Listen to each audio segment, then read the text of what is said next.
memberkati. Mari kita buka Alkitab kita. Kita baca Maleakhi pasal 1.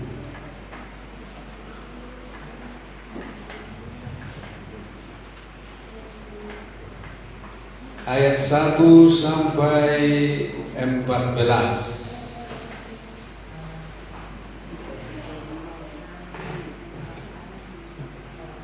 Kita bergantian. Ayat 6 sampai 14.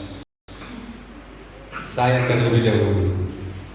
Seorang anak menghormati bapaknya dan seorang hamba menghormati tuannya. Jika aku ini bapa, di manakah hormat yang kepadaku itu? Jika aku ini tuan, di manakah takut yang kepadaku itu? Firman Tuhan semesta alam kepada kamu, hai para imam yang menghina namaku. Tetapi kamu berkata, dengan cara bagaimanakah kami menghina namamu? Kamu membawa roti cemar di atas mezbahu, tetapi berkata, dengan cara bagaimanakah kami mencemarkannya? Dengan cara menyangka meja Tuhan boleh dihinakan.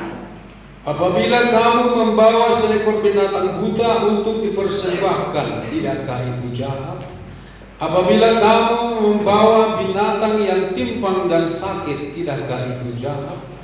Cobalah menyampaikannya kepada bupatimu, apakah ia berkenan kepadamu? Apalagi menyambut engkau dengan baik, firman Tuhan semesta alam.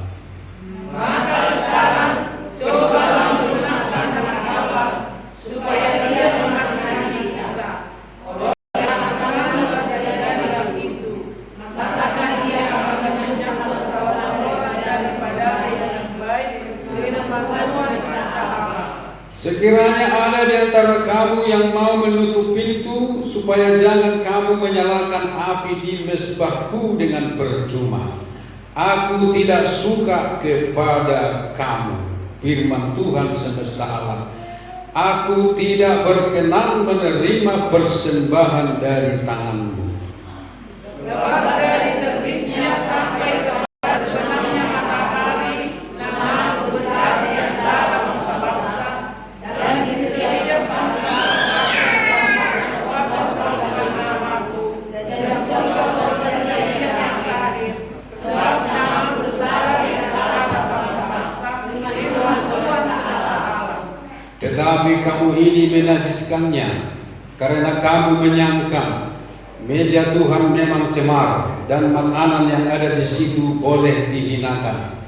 Kamu berkata, alam rasa susah payahnya, dan kamu menyesatkan aku, firman Tuhan semesta alam. Kamu membawa binatang yang dirampas, binatang yang dimakan, dan binatang yang sakit. Kamu membawanya sebagai persembahan. Akan bertenang aku menerimanya dari tanganmu, firman Tuhan. sama-sama kita. Terkudurlah penipu yang mempunyai seekor binatang jantan di antara kawanan ternaknya yang dinasarkannya, tetapi ia mempersembahkan binatang yang cacat kepada Tuhan. Sebab aku ini Raja yang besar, firman Tuhan semesta alam, dan namaku ditakuti di antara bangsa-bangsa. Amin. Amin. Amin.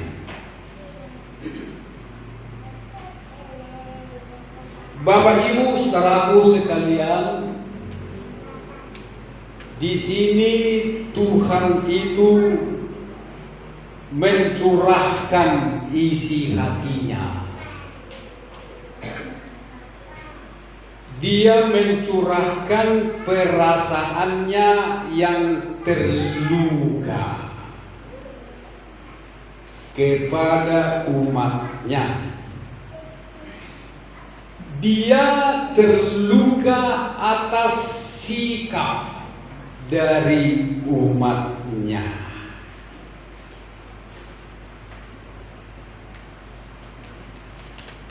Dia mengingatkan umatnya bahwa dia itu adalah bapa mereka.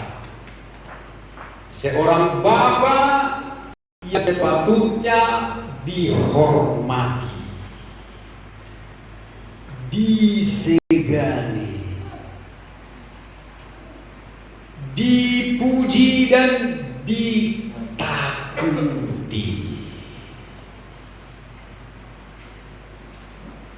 Di mana Bapak itu mengharapkan sebuah sikap yang sangat baik dari anak-anaknya. Sikap yang penuh perhatian harus ditunjukkan oleh anak-anaknya kepada bapaknya. Maka dia berkata, jika aku ini Bapa, di manakah hormat yang kepadaku itu? Jika aku ini Tuhan, di manakah takut yang kepadaku itu? Jadi rupanya Tuhan memperhatikan dan selalu memperhatikan hidup saudara dan saya. Dia memperhatikan pelayanan kita.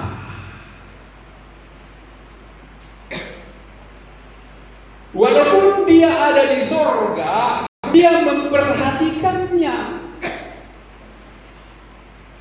Ini yang harus kita sadari.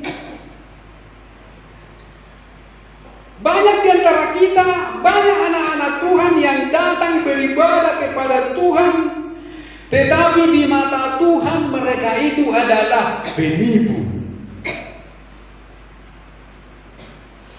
Dalam ayat 14 dia berkata, terkutuklah penipu. Jadi umatnya penipu. Umatnya datang beribadah kepada Tuhan, ternyata mereka adalah penipu. Mereka telah menipu Tuhan. Bagaimana cara mereka menipu Tuhan? Bagaimana cara mereka menghina Tuhan? Dan di sini yang menipu Tuhan, yang menghina Tuhan adalah para imam, bukan para preman yang ada di pasar sana. Bukan para preman yang ada di jalanan sana. Tetapi adalah para imam lah yang menghina dan yang menipu Tuhan. Dengan cara apa? Dengan cara mereka membawa roti cemar ke atas mezbahku. Artinya roti yang sudah tidak lagi kudus, roti yang cemar, bukan lagi roti yang terbaik. Ibu bapak saudaraku sekalian, kita ini sedang menghina Tuhan. Kita ini sedang menghina Tuhan apabila kita tidak mempersembahkan yang terbaik kepada Tuhan. Apabila kita mengikut Tuhan Yesus bukan dengan cara dan sikap yang terbaik.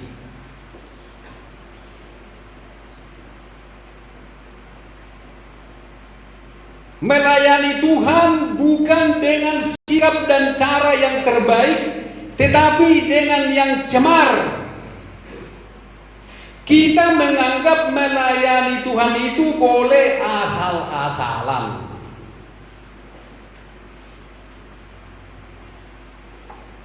Kalau untuk Tuhan bolehlah asal-asalan. Begitu bahasanya.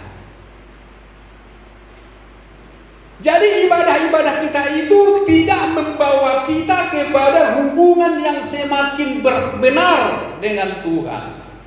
Kita melakukan sebuah ibadah yang hanya rutinitas, yang tidak meningkatkan hubungan kita dengan Tuhan. Hari datang kepada hari kita beribadah, tetapi ibadah kita tidak membangun hubungan kita semakin baik dengan Tuhan. Apa gunanya kita beribadah?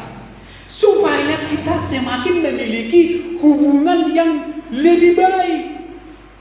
Pergaulan kita dengan Tuhan itu semakin akrab. Tetapi itu tidak dimiliki oleh orang-orang Kristen di hari-hari ini. Banyak orang-orang Kristen di hari-hari ini yang tidak memiliki itu. Mereka menganggap beribadah kepada Tuhan boleh asal-asalan, bisa membawa roti cemar, asal-asalan.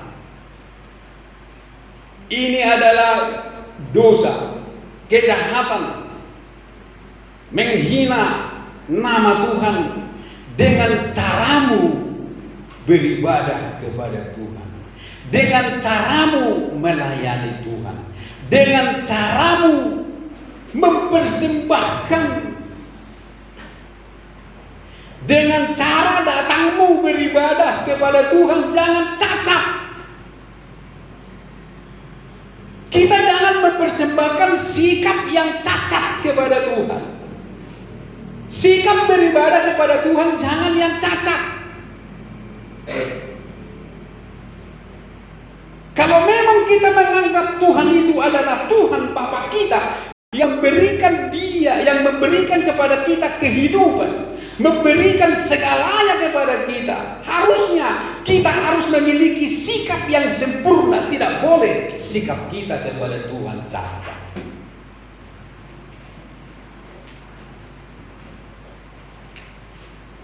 Untuk mencari Tuhan, untuk urusan dengan Tuhan, kita banyak kali alasan.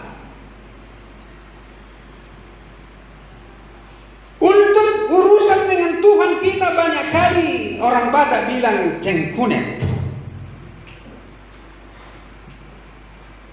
Tapi di sini tidak ada yang bercengkunet. Untuk mencari Tuhan kita banyak dalih, banyak alasan. Yang kambingku beranak lah, yang kucingku sedang ridih, yang inilah, yang itulah. Banyak dalih.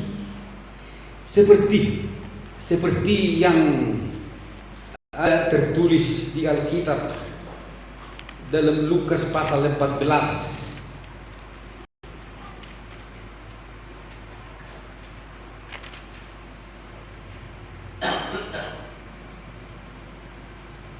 Dalam Lukas pasal 14 ayat yang ke-15. Mendengar itu berkatalah seorang dari tamu-tamu itu kepada Yesus, "Berbahagialah orang yang akan dijamu dalam kerajaan Allah."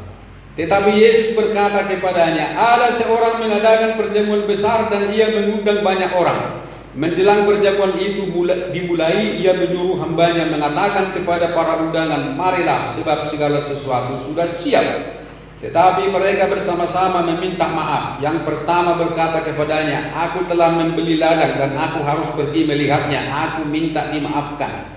Yang lain berkata, 'Aku telah membeli 5 pasang lembu kebiri dan aku harus pergi mencobanya. Aku minta dimaafkan.' Yang lain lagi berkata, 'Aku baru kawin dan karena itu aku tidak dapat datang.' Inilah dalih-dalih mereka.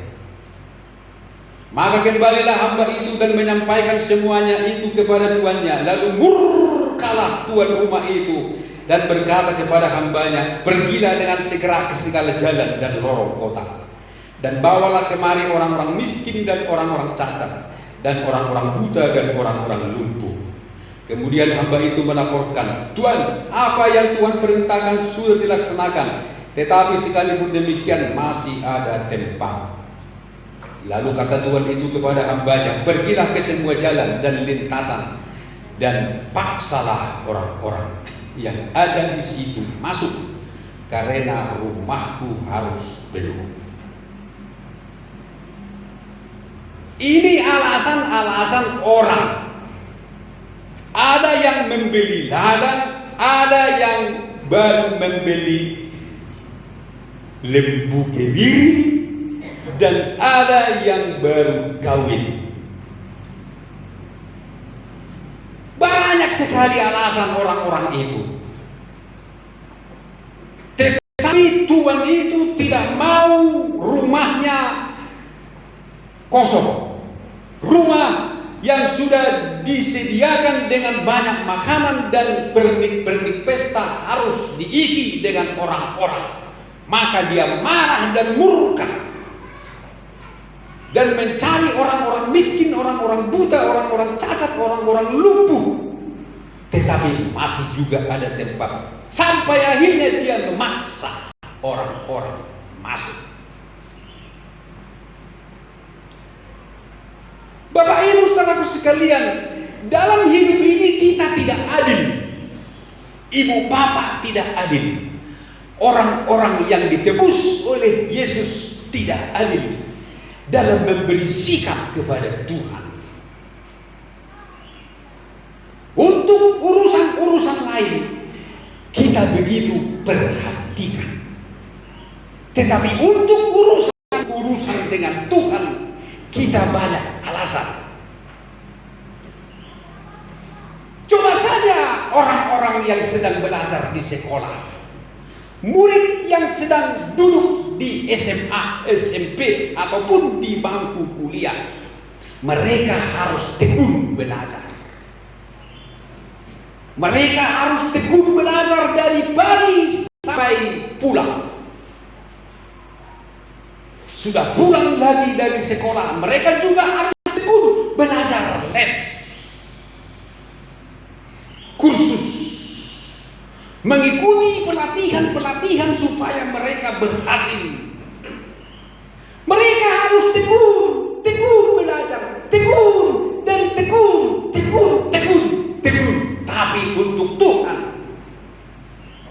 untuk beribadah kepada Tuhan yang hanya sekali seminggu, 2 kali seminggu, atau 3 kali seminggu, itu pun hanya 1 jam, 2 jam, 3 jam paling lama, kita tidak bisa tekun. Kalau memang Tuhan itu adalah Bapa kita, Tuhan kita, di mana rasa hormat kita? Di mana rasa takut kita kepada Tuhan? Kita lebih takut kepada dosen, lebih takut kepada guru daripada kepada Tuhan.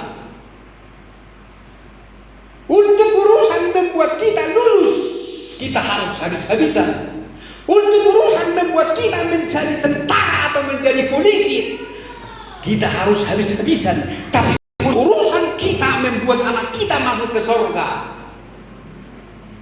kita hinakan dan kita anggap remeh. Kita anggap hina Tuhan itu. Itulah makanya Tuhan menegur orang Israel. Kalau memang aku Bapa, di mana rasa hormatmu? Kalau memang aku Tuhan, di mana rasa takutmu? Mengikut Tuhan tidak bisa setengah-setengah. Yang setuju katakan amin. Kuliah pun tidak bisa setengah-setengah. Sekolah pun tidak bisa setengah-setengah. Coba saja anak-anak kita ini bikin sikap seperti itu kepada gurunya, kepada dosennya. Anggo soi doltuk, anggo soi papas, anggo soi pecat, anggo dang tinggal kelas. Tidak bisa setengah-setengah. Kita harus lebih serius melayani daripada sekolah. Kita harus lebih serius melayani daripada kuliah. Itulah yang benar. Kita harus lebih serius melayani daripada bekerja di kantor, daripada bekerja sebagai PNS sekalipun. Kita harus lebih serius melayani. Karena kalaupun anak-anak kita atau kita berhasil menduduki sebuah jabatan, itu ada masa berakhirnya. Akan pensiun juga toh, pensiun. PNS pun akan pensiun, polisi pun, tentara pun akan pensiun juga. Ada masa berakhirnya. Tetapi untuk urusan dengan Tuhan tidak ada pensiunnya.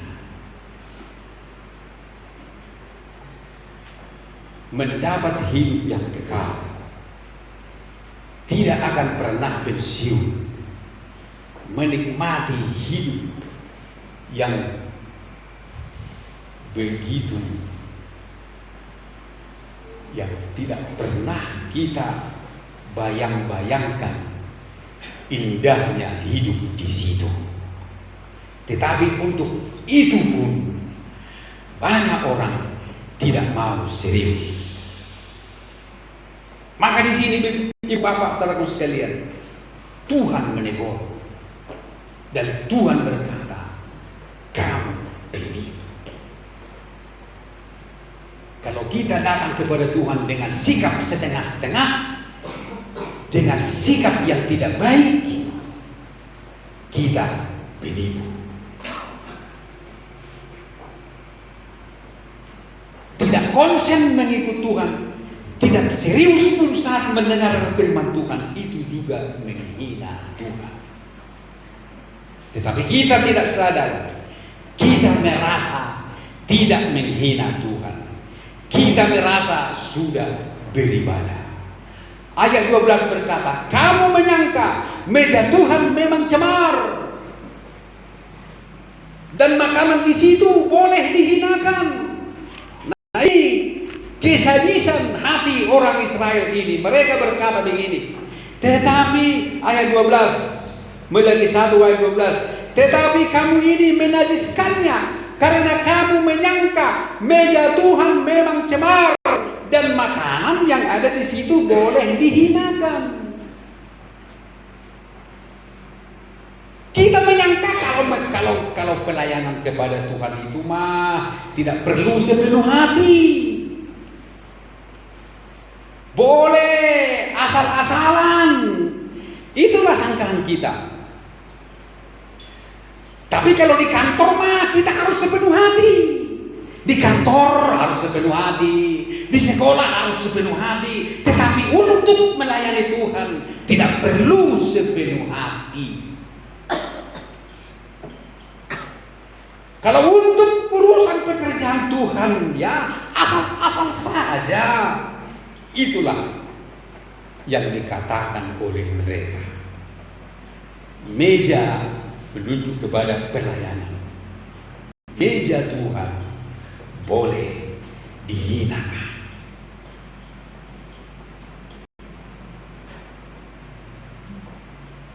Shalom.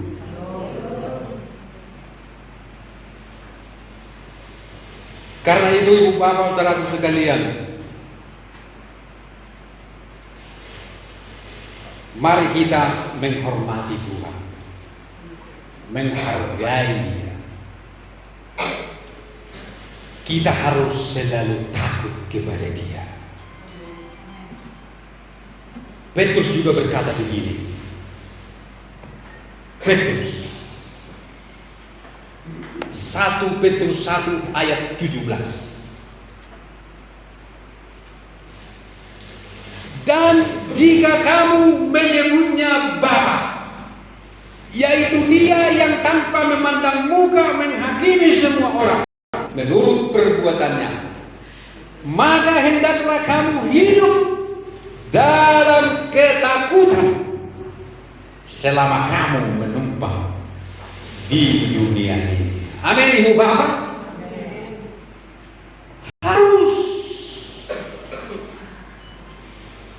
Harus takut, harus hidup dalam ketakutan. Selama kita di dunia ini harus kita hidup ketakutan kepada Tuhan. Jangan kita lebih takut tidak makan daripada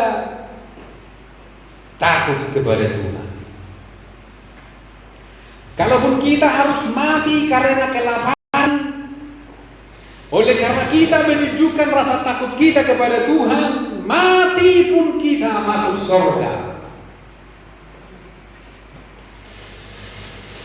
Untuk apa kita mati dalam kenyang, dalam kelimpahan, tetapi sesudah mati kita ke neraka?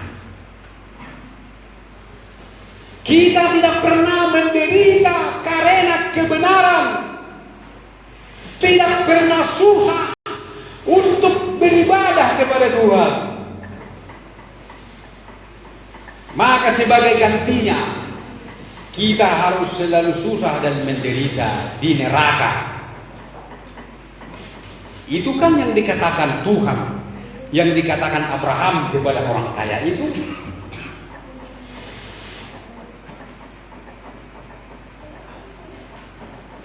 Selama hidupmu, kata Abraham, kamu selalu berpesta dan menikmati yang indah dan mulia.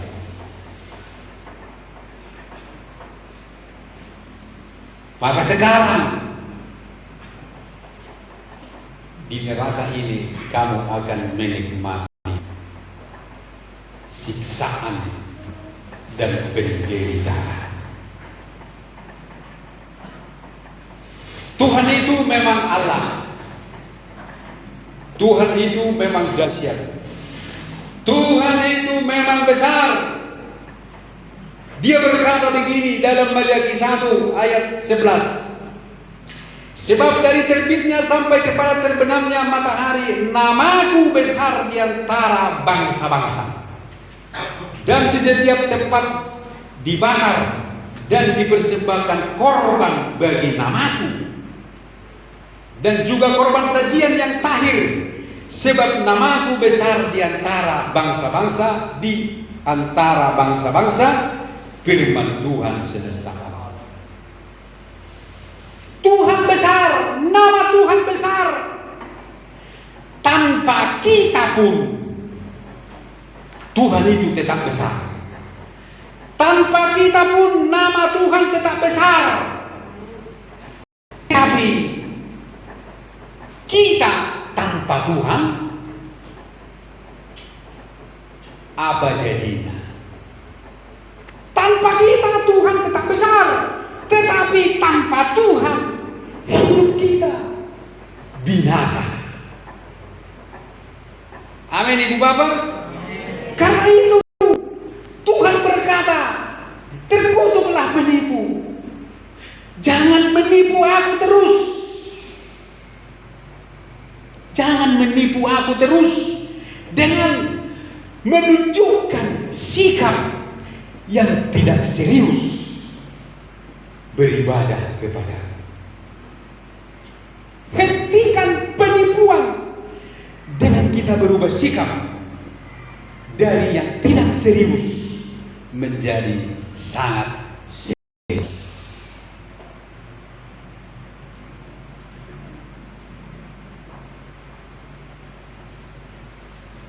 Di sini kita sedang menipu Tuhan apabila kita membawa roti cemar ke atas mezbah Tuhan, yaitu sikap yang cacat melayani Tuhan. Waktu yang cacat kita berikan kepada Tuhan. Sikap hati yang cacat kita berikan kepada Tuhan, itu menghina Tuhan. Memberikan waktu yang cacat kepada Tuhan, itu juga menghina Tuhan.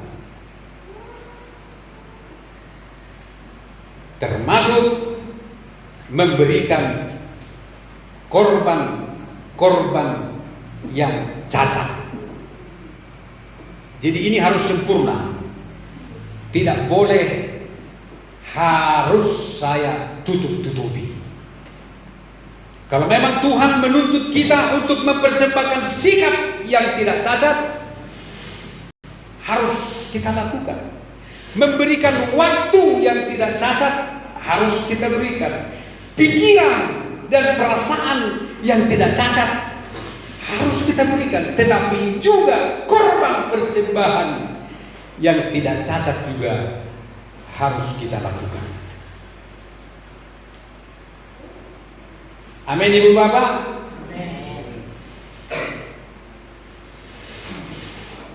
Termasuk dalam memberi korban persembahan, korban materi. Memang yang dilihat oleh Tuhan adalah hati,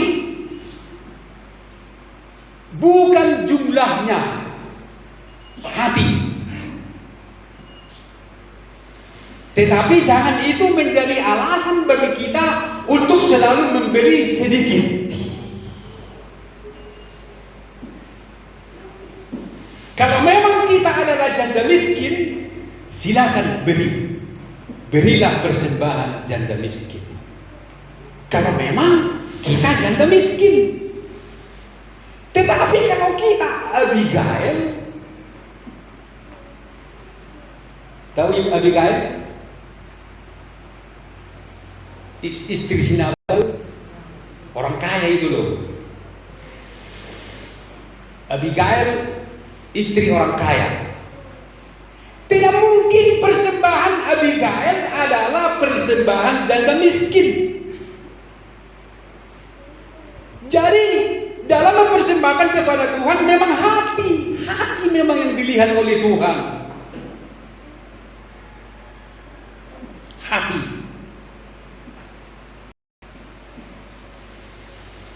Tetapi juga kita harus memperhatikan, kalau memang berkat kita ditambah oleh Tuhan, kita juga harus memberi dengan yang sewajarnya.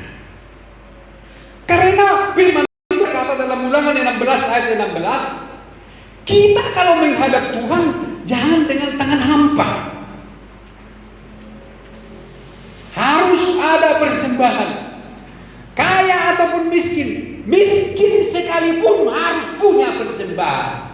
Jangan ada alasan saya miskin. Janda miskin itu ketika dia memberi persembahan tidak ditolak oleh Tuhan, tidak dilarang oleh Yesus.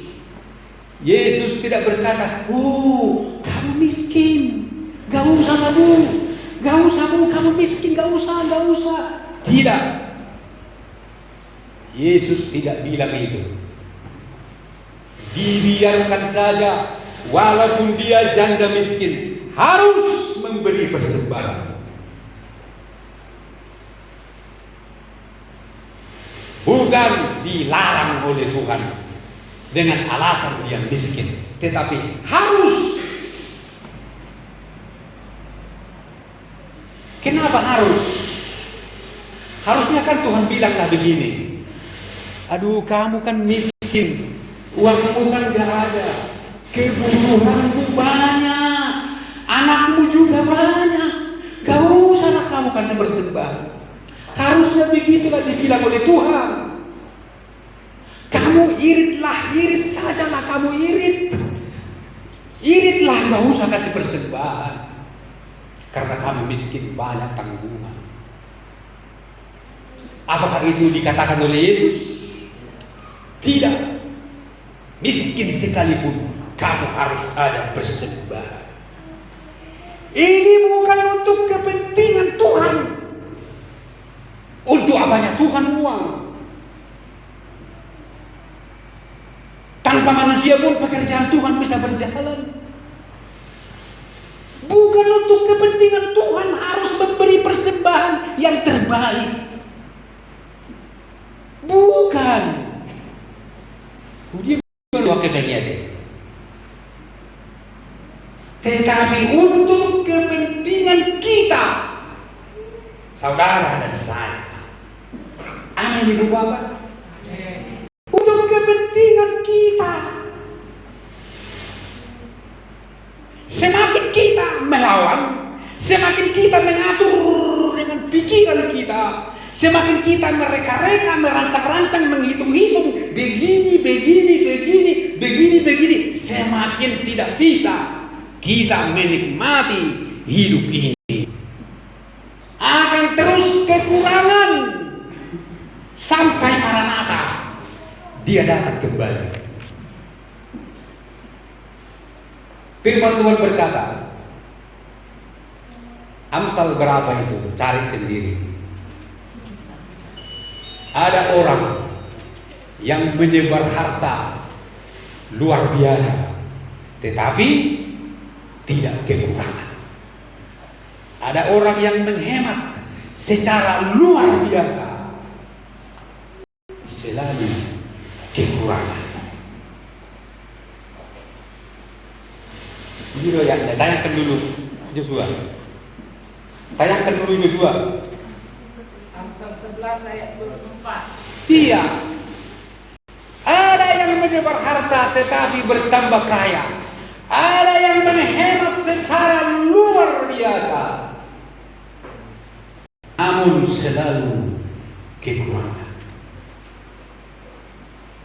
Ini saya sampaikan bukan untuk kepentingan saya, Ibu Bapak.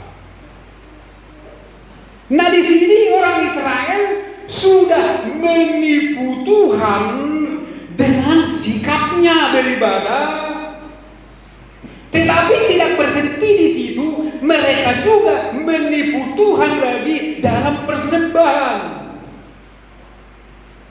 Malaki 3 ayat 10. Ini ayat mutakhir para pendeta.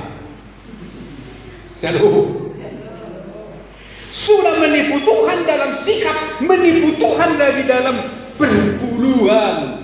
Udah lah, nggak perlu kita baca itu ya, udah tahu kalian itu ya.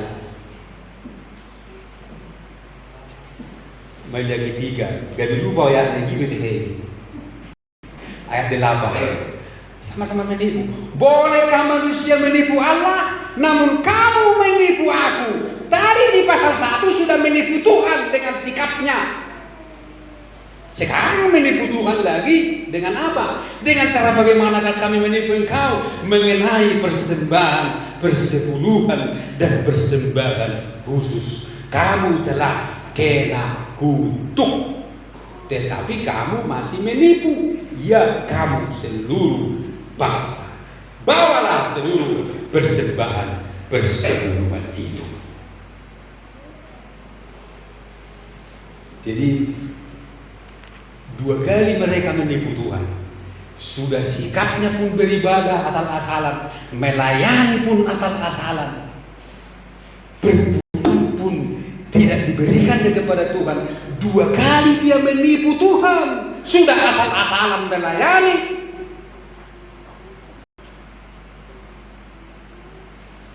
sudah menganggap hina melayani. Kalau melayani Tuhan mah udahlah biasa-biasa aja tuh, tak berdoa pun bisanya. Kan begitu. Tidak perlu persiapan, tidak perlu berdoa, tidak perlu ikut berdoa, tidak perlu doa puasa, tidak perlu persiapan, tidak perlu belajar lagu, tidak perlu. Itu kita sedang menghina Tuhan. Kita anggap Tuhan itu asal-asalan. Padahal kalau kita tampil di panggung, di sekolah, di mana-mana, tampil mendohata ilmu natorak, mana bisa asal-asalan. Nah, sudah menipu Tuhan di situ, menipu Tuhan juga dalam perpuluhan.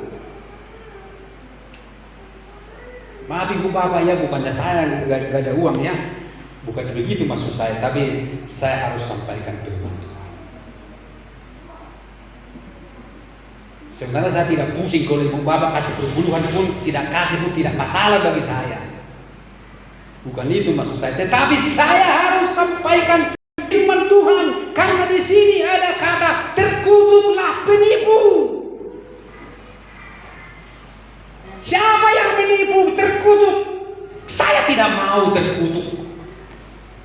Saya tidak mau dikutuk terus. Kalau terus hidupku ini dikutuk terus, aku mau lepas dari kutuk itu. terkutuk, maka aku tidak mau jadi penipu. Aku akan mempersembahkan yang terbaik kepada Tuhan. Seluruh sikap hidupku, gaya hidupku, dan juga persembahan persepuluhanku.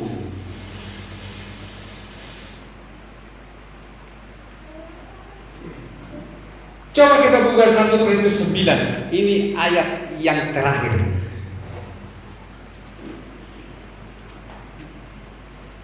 1 Korintus 9 ayat 9.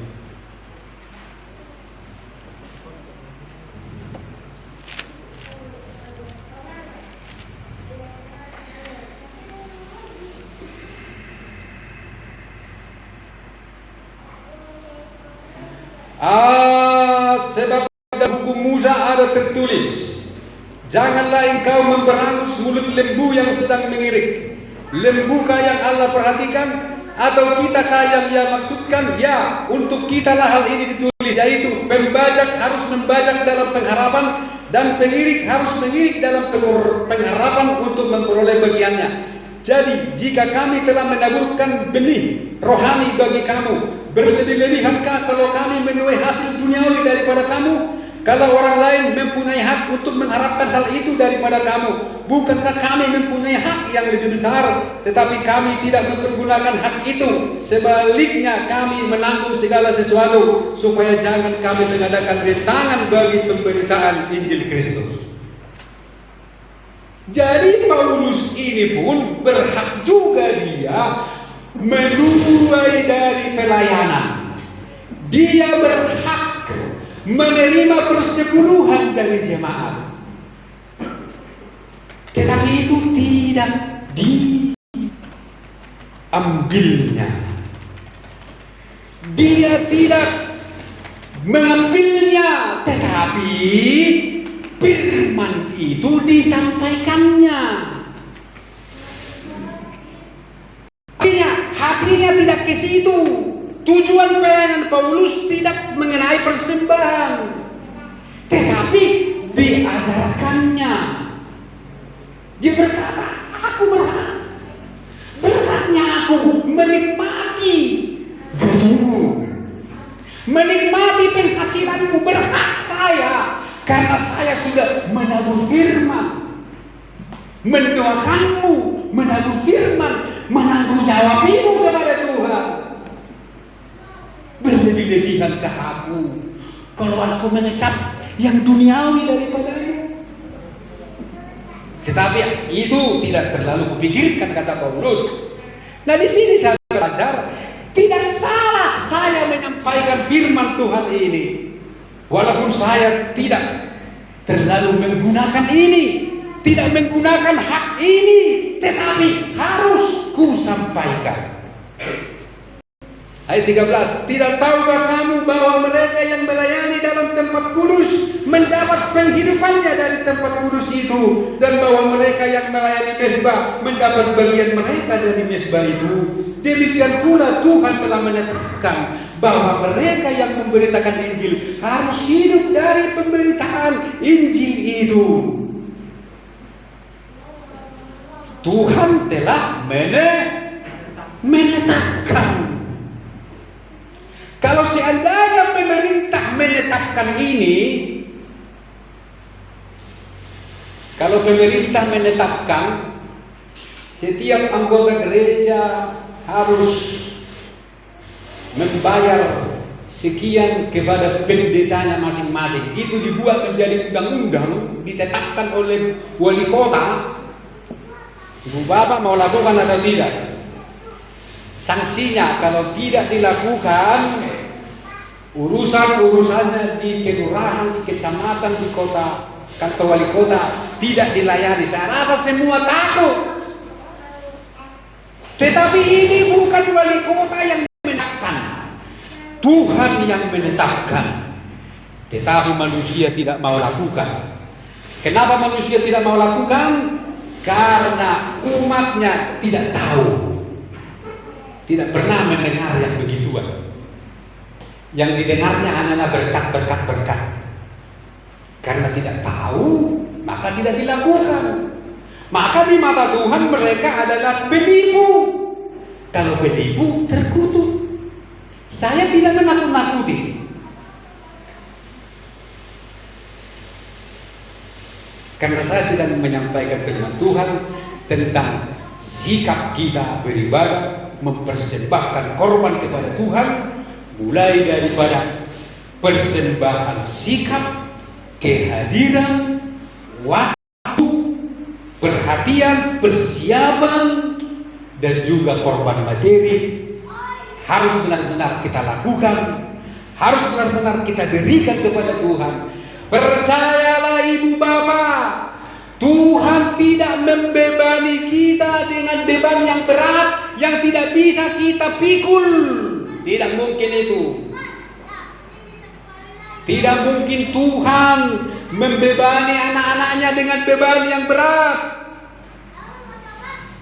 Tidak mungkin Bapak Peter Manik memberi goni 1 karung diikat, dijahit ke pundak Peter. Mana Pak Manik?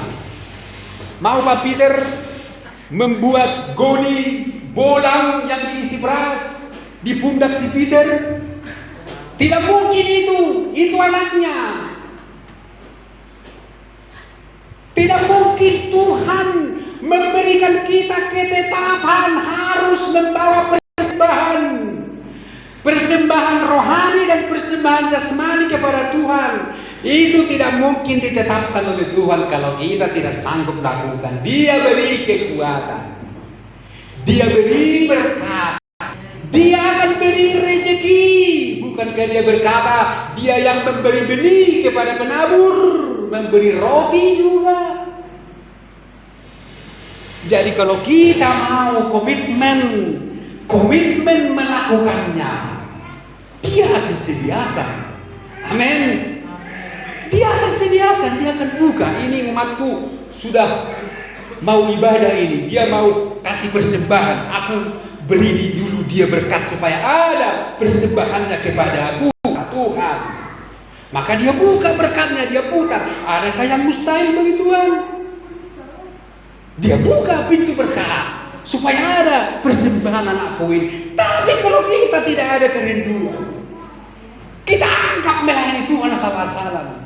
Kita anggap mesbah Tuhan boleh dihinakan. Tidak peduli kita, tidak kita pikirkan. Yang kita pikirkan hanya perut kita. Bagaimana hati Tuhan bisa tersentuh? Maka Tuhan biarkan sajalah. Ya udahlah, jalanilah hidupmu, ku jalani jalanku, jalani jalanmu. Semoga selamat-selamat saja di perjalanan. Inilah kata Tuhan.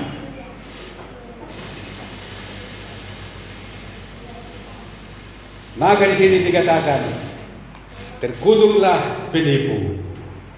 Dan di sini juga Paulus berkata lagi, tetapi aku tidak pernah mempergunakan satu pun dari hak-hak itu. Paulus ini berbeda dengan pendeta zaman now. Paulus tidak mau pergunakan hak-hak itu. Aku tidak menulis semuanya ini supaya aku pun diperlakukan juga demikian, sebab aku lebih suka mati daripada sungguh kemegahanku tidak dapat ditiadakan siapapun juga. Luar biasa hamba Tuhan ini. Bapak Ibu saudaraku sekalian, ini saya sampaikan bukan untuk kepentingan saya. Kalau ini saya sampaikan untuk kepentingan saya, itu dosa bagi saya. Hanya Tuhan yang tahu. Tetapi saya harus menyampaikan firman Tuhan. Yang pertama tadi, melayani Tuhan jangan asal-asalan. Dan mempersembahkan persembahan pun jangan asal-asalan. Berilah yang terbaik. Amat terlebih melayani Tuhan jangan asal-asalan. Amat terlebih kepada para pelayan, khusus kepada para pelayan. Tetapi firman Tuhan ini berlaku untuk kita semua. Seorang pelayan Karena di sini kan yang menghinakan meja Tuhan ini adalah para imam. Hai para imam yang menghina namaku, itu dalam 1 ayat 6. Jadi para imam, para pelayan yang menghina pelayanan. Karena itu ibu bapak dan ibu sekalian, kepada kita semua, amat terlebih kepada para pelayan, pengkhotbah, pemimpin pujian, harus melayani Tuhan dengan penuh persiapan, terutama dalam doa dan ibadah. Amin. Ikutlah berdoa, ikutlah beribadah, ikutlah latihan. Saya pernah mendengar sebuah kesaksian di gereja di Batam.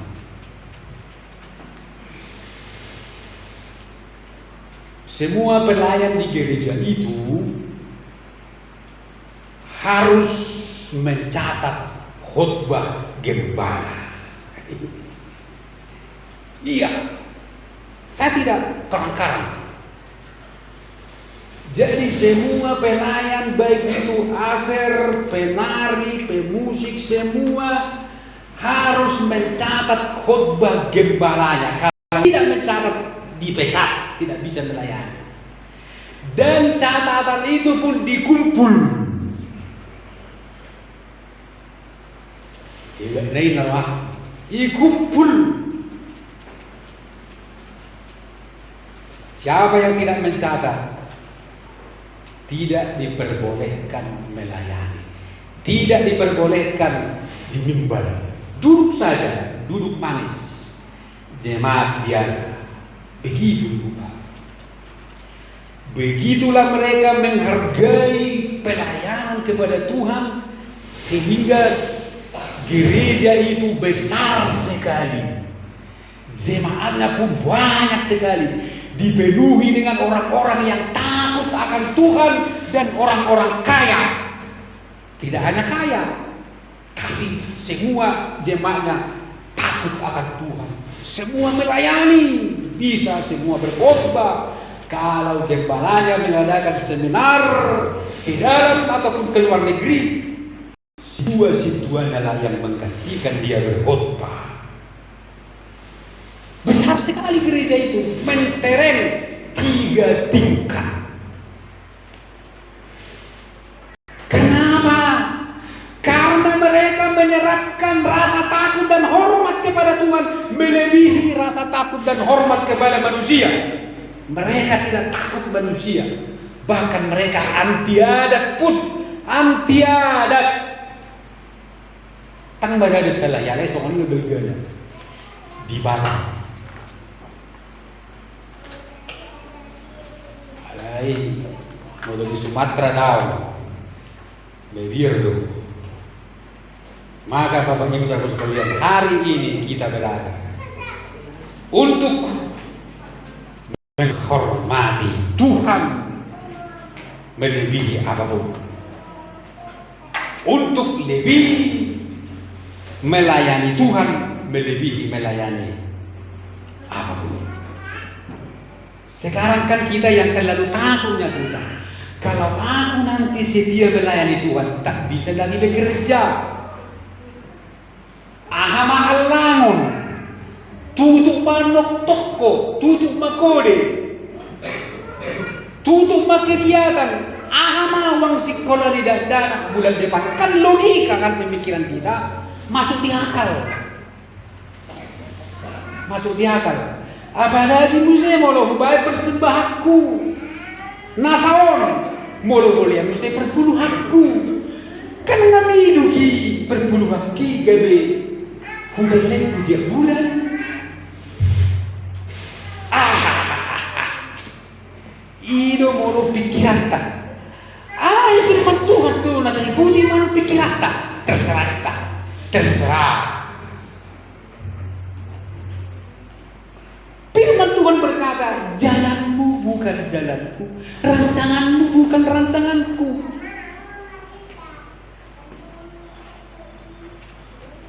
Pikiranmu bukan pikiranku seperti tingginya langit dari bumi, demikian tingginya pikiranku, tak terselami oleh pikiranmu, kata Tuhan.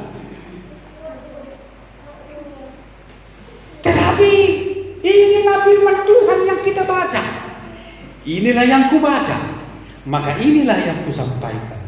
Kalau ada lagi yang lain, perkecualian dibuat oleh Tuhan, dibuat Tuhan perkecualian, saya akan sampaikan juga. Amin, Ibu Bapak. Tetapi tidak ada, kata Tuhan, perkecualian. Janda miskin pun harus memberi persembahan. Janda miskin pun harus. Inama Allahonna, inama sude kan. Bahkan janda sarpat itu ke. On nama Allahonna nabi molo habisan on holoppa on yang kami meleku mati nama ami. Ayo silia hatopon loppa, saya di loppa lihat Tuhan. Sepertinya Elia egois. Ada anak kecil yang sudah kelaparan, minta sama mamanya. Mama, aku lapar, mama. Si ibu berkata, tunggu nakku, ini ada tepung 2 genggam, kita masakkan dulu. Mama, kalau nanti udah masak, untuk kita ya itu kan mama. Tidak anakku, ini bukan untuk kita, ini untuk Nabi. Apa kata anaknya? Aduh, Nabi kok ego sekali mama, kok Nabi mama, lalu untuk kita mana mama? Gak tahu aku anakku, tetapi ini untuk Nabi anakku, ini untuk Nabi. Maka dimasak. Udah habis tepung, ada roti, lalu Elia makan ongkang kaki dia. Sepertinya Elia sombong. Elia makan ongkang kaki dia, nikmati itu roti. Anak kecil melihat-lihat.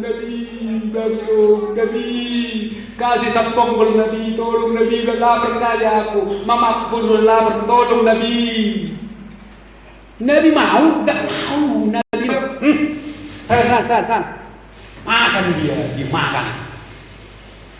Sesudah dia puas makan, lalu Nabi berkata, mengapa kalian tidak makan? Katanya. Apanya maksud Nabi? Mau makan apa lagi Nabi? Sudah Nabi makan semua. Apa lagi yang akan kumakan? Periksa dulu tepung. Periksa dulu rekening. Periksa dulu. Lalu diperiksa. Oh ada. Ya udah. Makan. Cepat. Masak. Makan. Lalu mereka boleh makan terus sampai kelaparan selesai. Nabi perempuan itu, janda itu pasrah. Kalau dia pikir, betul. Garis ini lihat dulu, garis ini lihat dulu. Tak masuk akal. Tak mungkin.